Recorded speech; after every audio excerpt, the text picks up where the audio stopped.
From the devastated island of Puerto Rico to the jungles of Colombia and Ecuador, Brad Charles and the Cubit Foundation seek to help those in need. No attempts to Americanize anybody, just friendship and their genuine efforts to make the world a better place. Today, we get to know Brad Charles and one of the members of his team, Brandon Wattenbarger, as they tell us a thing or two about their travels and about what matters most to them. This is where adventure meets purpose, where we get to know those who live life beyond status quo. My name is Adam Asher, and this is the Edge of Adventure podcast. Brad Charles of the Cubit Foundation is joining us today. Brad, thank you so much for being here. Appreciate the invite. Right. So one reason why that's so funny is we're actually at your place. So paint the picture for those who can't see this because they're listening and it's a podcast. Where are we? We're in my backyard underneath the pergola. And this is in Social Circle, Georgia, headquarters for the Cubit Foundation. And it is a beautiful part of the state of Georgia. And you guys are headquartered out here. Brad, by trade, you're a carpenter. Tell me a little bit about what you do. My bread and butter's interior trim work, interior carpentry, crown and, all the different moldings and setting doors and windows and building cabinets. And most of the time, the people that you work for or your clients, where are they most of the time? Are they what part of the state? Mostly around Athens, Watkinsville.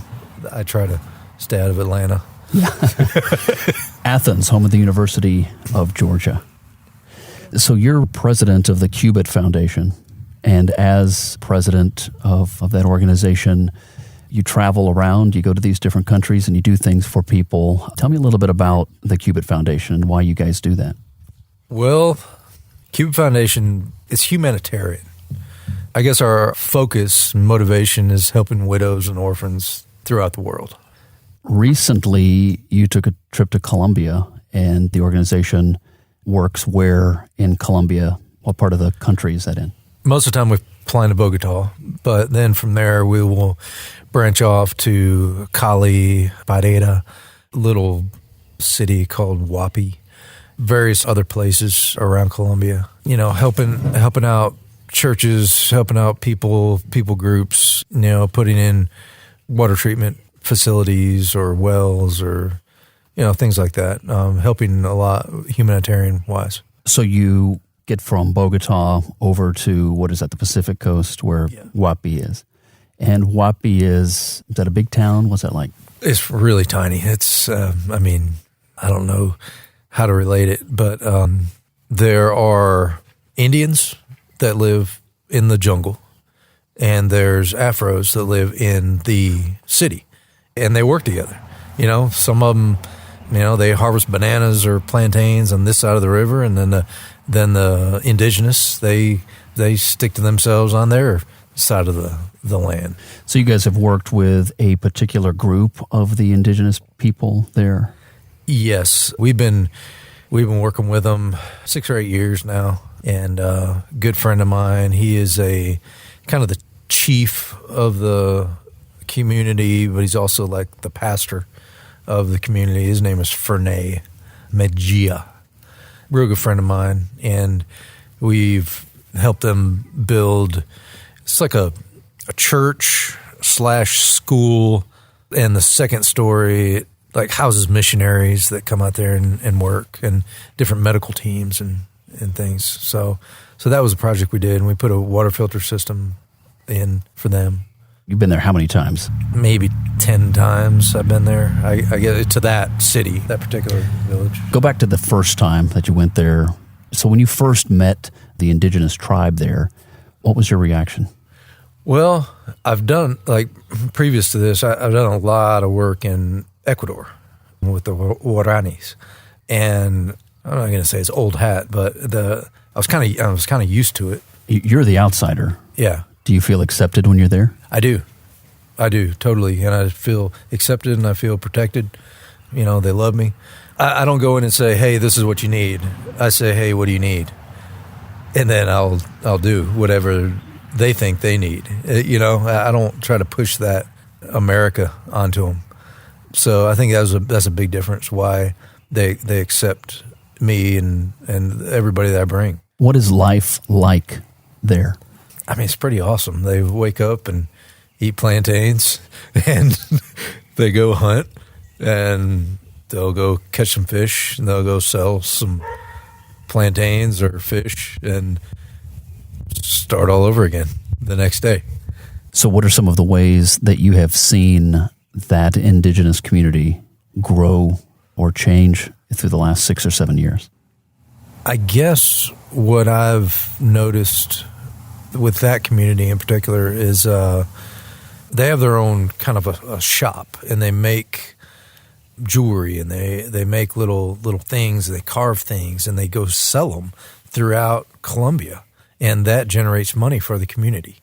They kind of needed to start that. I mean, they're artistic people, and to start that, we kind of invested into the community with buying them tools. They have tools now, and they can fabricate more jewelry and more baskets and all kinds of things, and they can go out and sell. So we didn't necessarily try to Americanize them, but we helped them start off, and they took it from there. Okay, so that's a great question. How do they think differently that maybe isn't Americanized or isn't the way that we might think in the West? It's kind of like the whole community thinks for the community. I mean, it's really unique. There's an old guy named Alejandrino, and he's the best carpenter there, and he's the one that trains them all.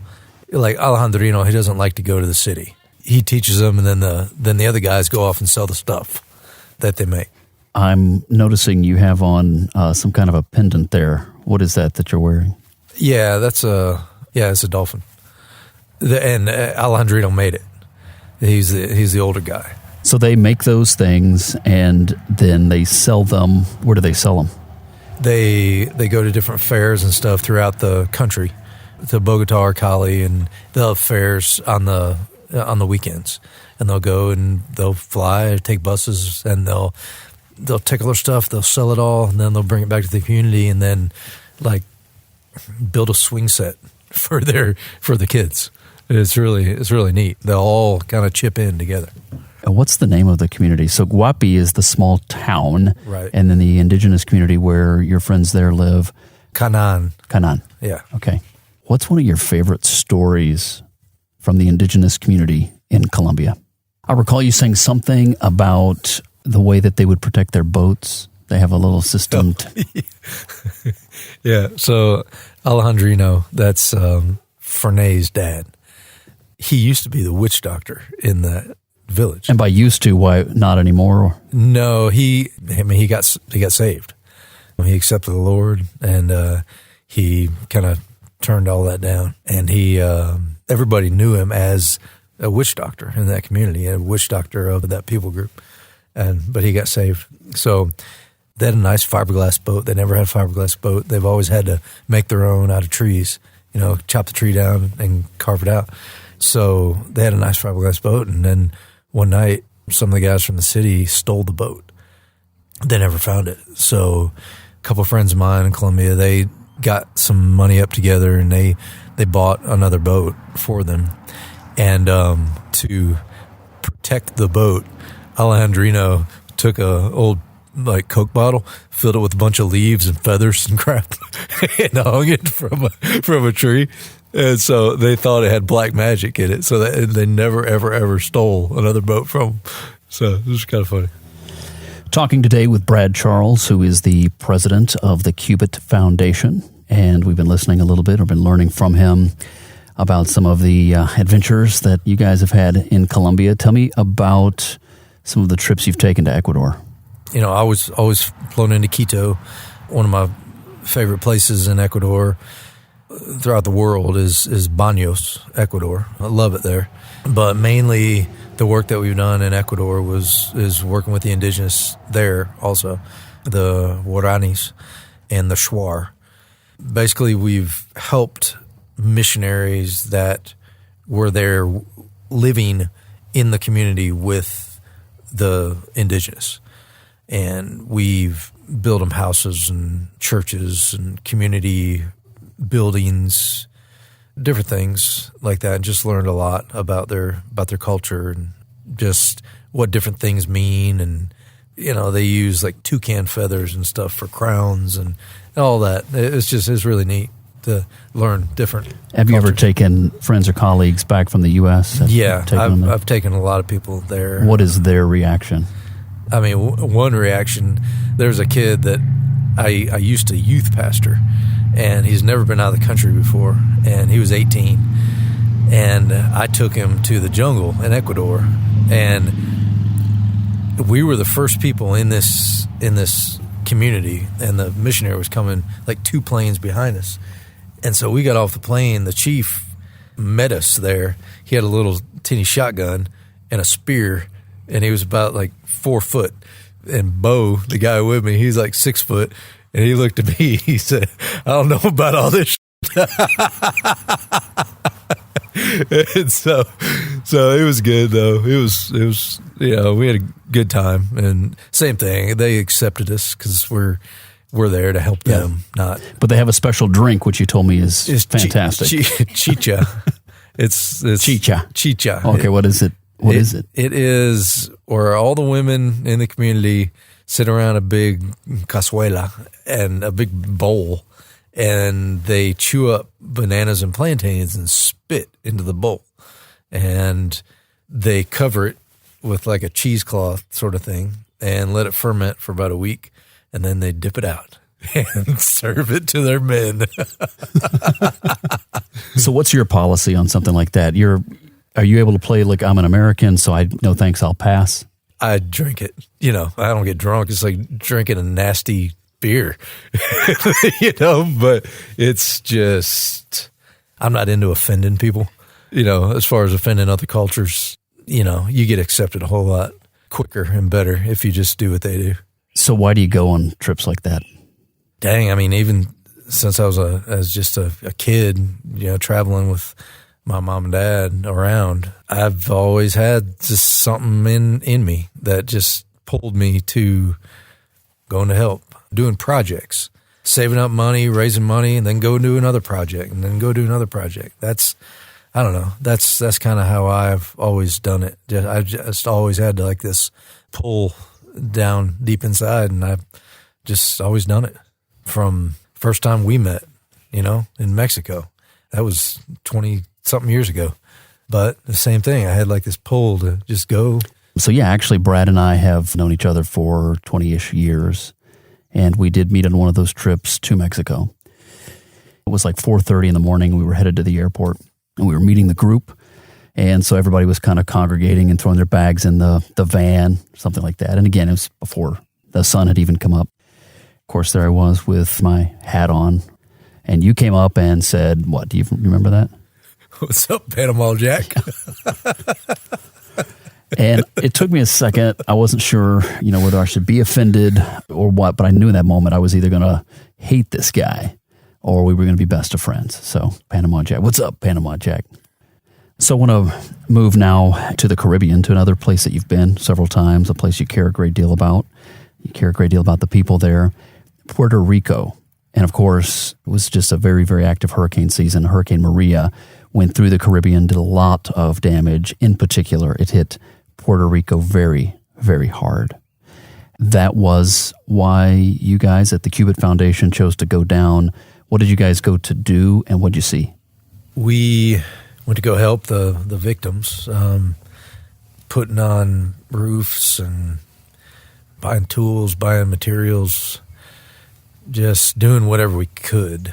We were there working with a friend of mine named Gene Jordan. He pretty much lined all the work details up for us. There's this little community of squatters in a place called La Hormiga. There's a bunch of these little communities everywhere, all over Puerto Rico, but this one we were able to work in. A lot of roof damage, just a lot of damage just in general. And we just went and helped. And I guess more than anything showed them that there's actual people that care about them. It wasn't like skills only we had that we went to help this. It was just, we loved on them and showed them that we cared. So I'd like you to introduce this young man here. Who is this? This is Brandon, my videographer. Yeah, so I was basically a last-minute addition to the trip. Brad knows me, decided he would like me to go on the trip, and I guess my specialty is videography, photography, and so I decided to use some of that to help spread the word of what Cubit was doing down there in Puerto Rico. I just finished editing a video about the trip and about Puerto Rico in general and the devastation that followed Hurricane Maria, so that video will be up. It'll be on my website. It'll be on YouTube as well. So what did you see? Okay, I mean, you went down there to document it and to tell the story with video and photography, but what did you see? What's it like after the hurricane? What's crazy is when we went down there, 6 months had already passed since the hurricane, and there's still a lot of work that needs to be done down there. There's still a lot of visible signs of the destruction. One of the crazy things to see was you're just driving down the road and you see telephone poles and street lights at like a 45-degree angle just from the sheer winds. Really throws you off. It gives you an idea of how powerful that storm was. So when I went into that community, I arrived a day or two after they had started working, so they were kind of in their groove already and starting to put roofs on houses and decide which individuals needed most help in that community and starting to get their work in order for the rest of the week. What was some of the reaction that you saw from some of the others on the trip that went to help and to serve with the Cubit Foundation?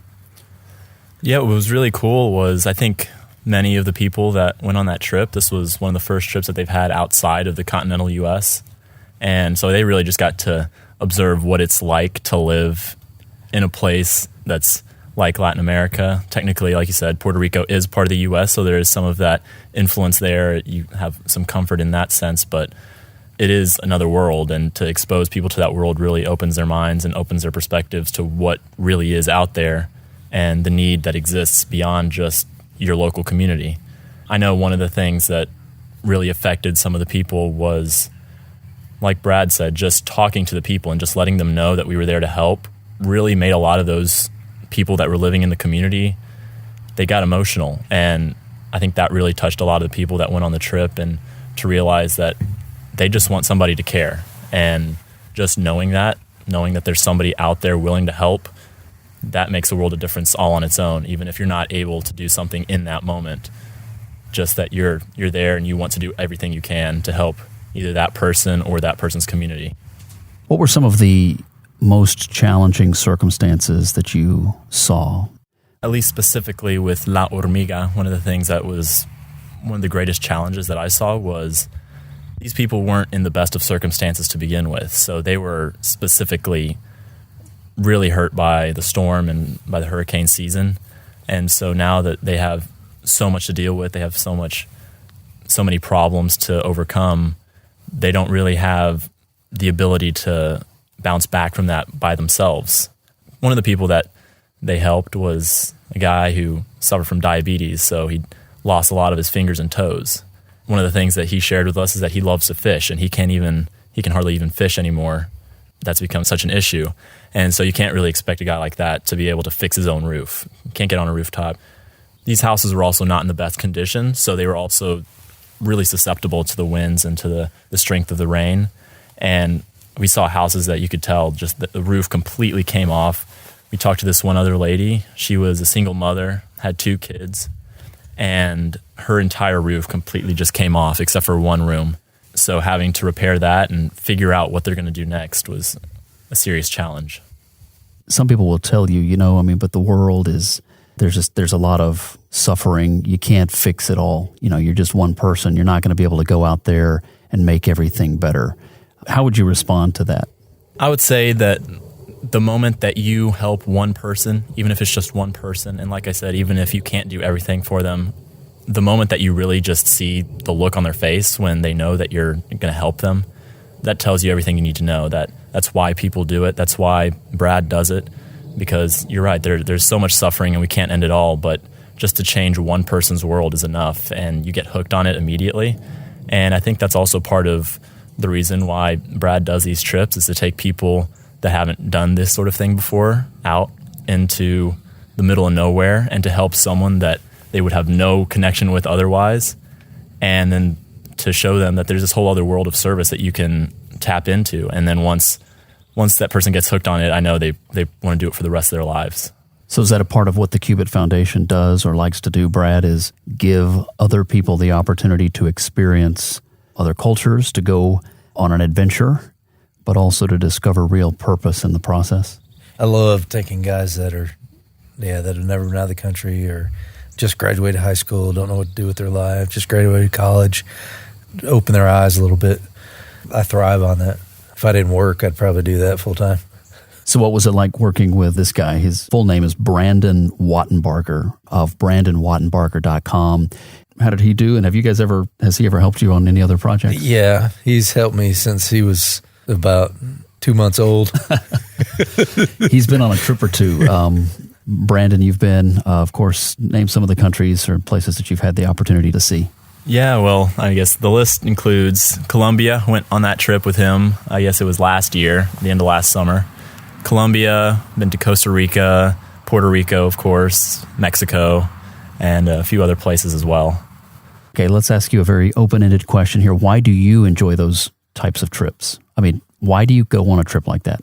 I just think it's really interesting to, like I said, open your mind up to realize that life doesn't necessarily have to be the way that we make it here.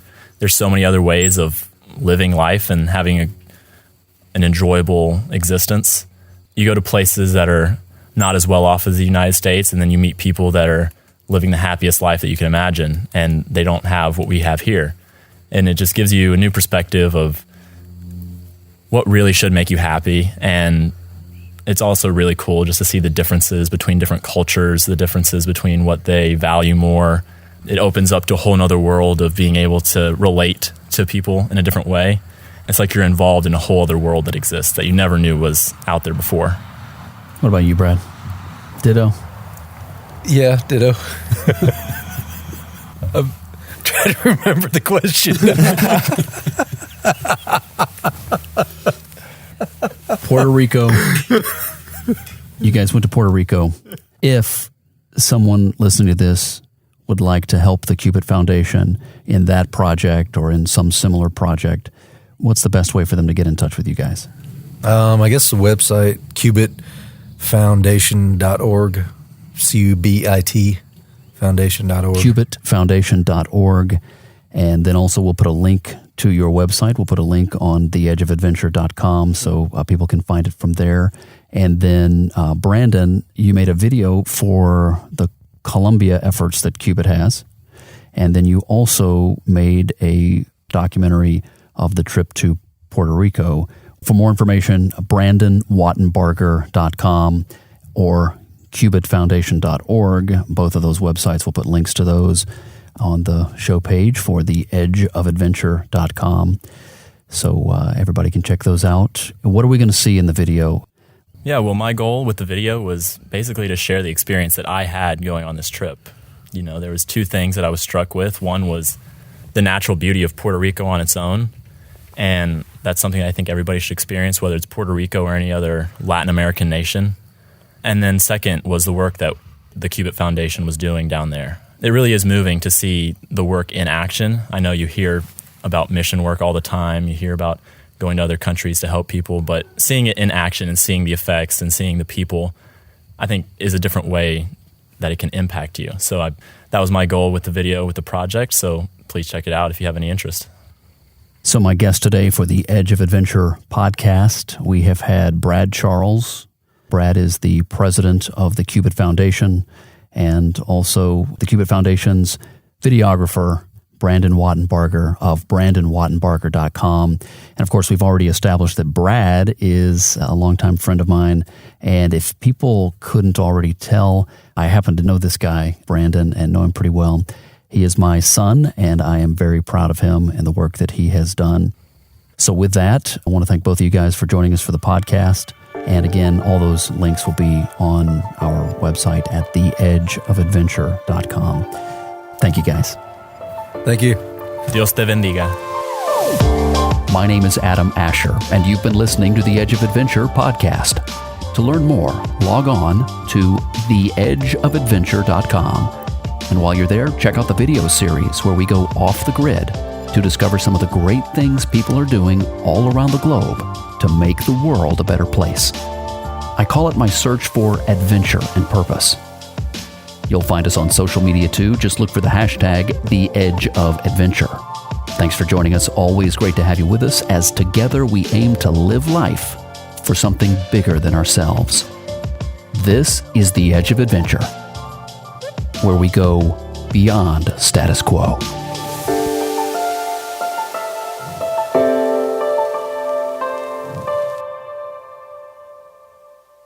That was good. Sorry about how the animals